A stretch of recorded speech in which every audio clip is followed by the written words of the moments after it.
നീതൽ റേഡിയോയുടെ പ്രിയ ശ്രോതാക്കൾക്കും പ്രേക്ഷകർക്കും ഈസ്റ്റർ ദിനത്തിൻ്റെ കൃത്യമായ ആശംസകൾ ആദ്യമേ തന്നെ നേരട്ടെ. ഞായറാഴ്ചയുടെ പ്രഭാതം പൊട്ടിവിടുന്നതിന് മുമ്പേ യേശുവിൻ്റെ കല്ലറയിലേക്ക് തങ്ങളുടെ സ്നേഹ ഉപചാരവുമായി എത്തിയ സ്ത്രീകൾക്കാണ് ആദ്യമായും ഉത്ഥാനത്തിൻ്റെ സന്ദേശം മാലാഖമാർ കൈമാറിയത്. അവൻ ഇവിടെയില്ല, അവൻ ഉയർത്തെഴുന്നേറ്റിരിക്കുന്നു. മരിച്ചവരുടെ ഇടയിൽ ജീവിക്കുന്നവനെ നിങ്ങൾ എന്തിനന്വേഷിക്കുന്നു എന്നതാണ് മാലാഖമാർ അവരോട് അഭിസംബോധന ചെയ്ത് പറഞ്ഞത്. യേശു തൻ്റെ ജീവിതം വഴിയായി തെളിയിച്ച രാജപാത ത്യാഗത്തിൻ്റെയും എളിമയുടെയും ദൈവത്തോടുള്ള വിധേയത്തിൻ്റെയും രാജപാത ഒരിക്കലും അസ്തമിക്കുകയോ കീഴ്പ്പെടുത്തപ്പെടുകയോ ചെയ്യില്ലെന്ന് യേശുവിൻ്റെ ഉത്ഥാനം നമുക്ക് ഉറപ്പ് നൽകുന്നു. ജീവന് വേണ്ടിയും അതിൻ്റെ സംരക്ഷണത്തിന് വേണ്ടിയും അടിസ്ഥാന അവകാശങ്ങൾക്ക് വേണ്ടിയും ഉള്ള എല്ലാ പോരാട്ടങ്ങളും, എല്ലാ സമർപ്പണങ്ങളും അത് അന്തിമ വിജയത്തിലെത്തുമെന്ന് കർത്താവിൻ്റെ ഉത്ഥാനം നമുക്ക് ഉറപ്പ് നൽകുന്നു. ഗോതമ്പ് മണി നിലത്തു വീണഴിയുന്നത് പുതിയ കതിരുകളായി ഭൂമിയിൽ നിറയുവാനാണ്. ത്യാഗത്തിൻ്റെ സമൃദ്ധമായ ഫലമാണ് ഈസ്റ്റർ. എല്ലാ നല്ല മനുഷ്യർക്കും, എല്ലാ നല്ല മനസ്സുള്ളവർക്കും ഈ ഈസ്റ്ററിൻ്റെ സന്തോഷവും അനുഭവവേദ്യമാകട്ടെ എന്ന് പ്രാർത്ഥിക്കുകയും ആശംസിക്കുകയും ചെയ്യും. ഈശംശിഹായ്ക്ക് സ്തുതിയായിരിക്കട്ടെ. റേഡിയോ നെയ്തലിൻ്റെ എല്ലാ ശ്രോതാക്കൾക്കും വരുന്ന ഈസ്റ്റർ ദിനങ്ങളുടെ അനുഗ്രഹവും ഒരുപാട് ആശംസകളും നേരുകയാണ്. ഈസ്റ്റർ ആഗോളമായി എല്ലാ ക്രൈസ്തവരും ആചരിക്കുന്ന ഒരു സമയമാണ്. ഈസ്റ്റർ എന്നതുകൊണ്ട് ഉദ്ദേശിക്കുന്നത് ക്രിസ്തു മരിച്ചവരിൽ നിന്ന് ഉയർത്തെഴുന്നേറ്റു എന്നതാണ്. അന്നുവരെ മരണം അവസാന വാക്കാണ് എന്ന് ലോകം കരുതിയിരുന്നത്. അത് തകിടം മറിച്ചുകൊണ്ട് മരണം ഒരിക്കലും അവസാന വാക്കല്ല, മറിച്ച് മരണാനന്തരം ഒരു ജീവിതമുണ്ട്. അത് ദൈവസന്നിധിയിലേക്ക് നമ്മളൊക്കെ എത്തിച്ചേരേണ്ട ഒരു ജീവിതമാണ്. അവിടെ അനുഭവിക്കേണ്ടത് നിത്യമായ ഒരു സന്തോഷത്തിൻ്റെയും സമാധാനത്തിൻ്റെയും അനുഭവമാണ് ഈസ്റ്റർ നമുക്ക് നൽകുന്ന വലിയ സന്ദേശം. നമ്മുടെ അനുദിന ജീവിതത്തിൽ ക്രിസ്തുവിൻ്റെ പ്രബോധനത്തിലൂടെ നമ്മൾ കടന്നു പോകുമ്പോൾ യേശു പലതവണ ഉയർപ്പിനെ സംബന്ധിച്ച് പറയുന്നുണ്ട്.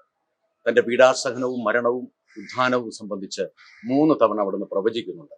മർക്കോസിന്റെ സുവിശേഷത്തിൽ 8, 9, 10 അധ്യായങ്ങളിൽ നമ്മളിത് കാണുന്നു.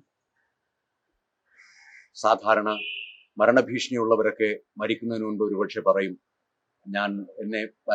മറ്റുള്ളവർ എന്നെ കൊല്ലാൻ സാധ്യതയുണ്ടെന്ന്.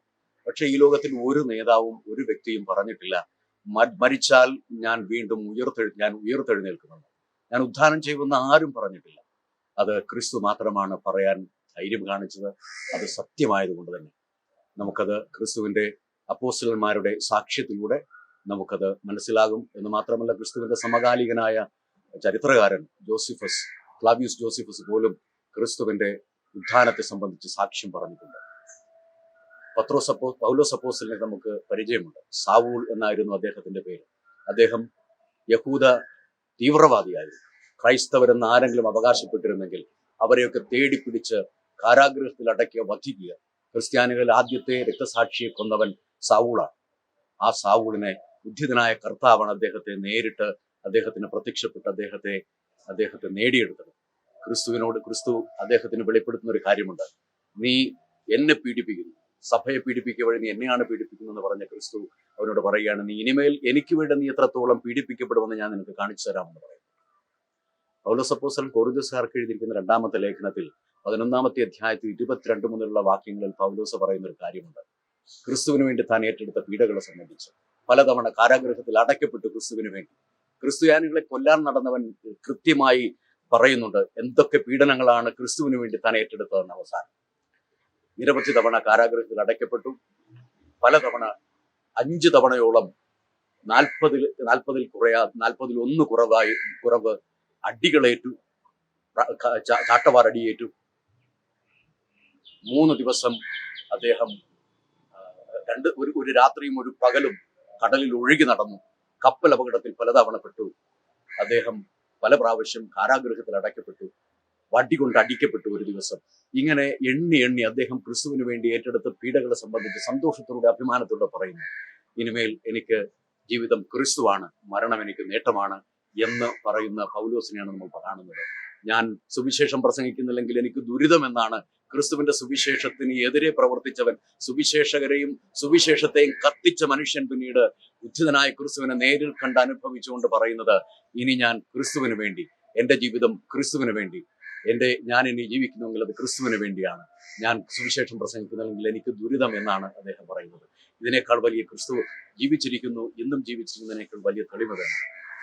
ഇന്നും ഓരോ ദിവസവും അൾത്താരയിൽ ക്രിസ്തു അപ്പത്തിന്റെ രൂപത്തിൽ വന്ന് തന്റെ ഹൃദയം ചങ്ക് പറിച്ച് വിശ്വാസികൾക്ക് നൽകുന്ന യഥാർത്ഥത്തിലുള്ള മണവാളനാണ് ക്രിസ്തു എന്നത് ലോകത്തിൽ തെളിയിക്കപ്പെട്ടിട്ടുള്ള നിരവധി സംഗതികളാണ്.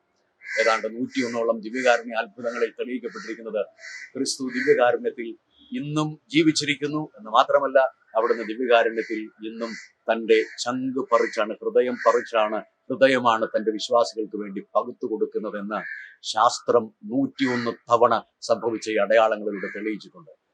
ഞാൻ പറഞ്ഞു വരുന്നത്, ക്രിസ്തു സത്യമായും ഇന്നും ജീവിക്കുന്നു. അതാണ് ക്രൈസ്തവരേവരും ലോകം മുഴുവനും ഇപ്പോൾ ആചരിച്ചുകൊണ്ടിരിക്കുന്നത്. എല്ലാവിധ അനുഗ്രഹങ്ങളും നേരുന്നു, ക്രിസ്തു നൽകുന്ന സമാധാനവും നേരുന്നു. ക്രിസ്തുവിൽ ഈ ലോകം സമാധാനത്തിലും സന്തോഷത്തിലും സാഹോദര്യത്തിലും പണിതുയർത്തപ്പെടാൻ ഈ ഈസ്റ്റർ ദിവസങ്ങൾ അനുഗ്രഹമാകട്ടെ എന്ന് ഹൃദയപൂർവ്വം എല്ലാവർക്കും ആശംസകൾ നേരുന്നു, പ്രാർത്ഥന നേരുന്നു. നന്ദി, നമസ്കാരം. യേശുക്രിസ്തുവിന്റെ പീഡാനുഭവത്തിന്റെ 40 നാളുകൾ കൂടിയാണ് നമ്മൾ കടന്നുപോയിക്കൊണ്ടിരിക്കുന്നത്. ഈ അവസരത്തിൽ ആലപ്പുഴ ജില്ലാ കളക്ടർ മുറിയിൽ ഞാൻ എല്ലാവർക്കും എല്ലാ ആശംസകളും അർപ്പിച്ചുകൊള്ളുന്നു. സഹനത്തിന്റെയും സഹിഷ്ണുതയുടെയും 40 ദിവസങ്ങളാണ് കടന്നുപോയത്. ഇനി പ്രത്യാശയുടെയും ഉയർത്തെഴുന്നേൽപ്പിന്റെയും ദിവസങ്ങളാണ് നമുക്ക് മുന്നിലുള്ളത്. ഈ അവസരത്തിൽ ക്രിസ്തുവിന്റെ പീഡാനുഭവ ആഴ്ചയോട് ചേർന്ന് എല്ലാ ആശംസകളും എല്ലാവർക്കും ജില്ലാ കളക്ടറിൽ അറിയിച്ചു കൊടുക്കുന്നു.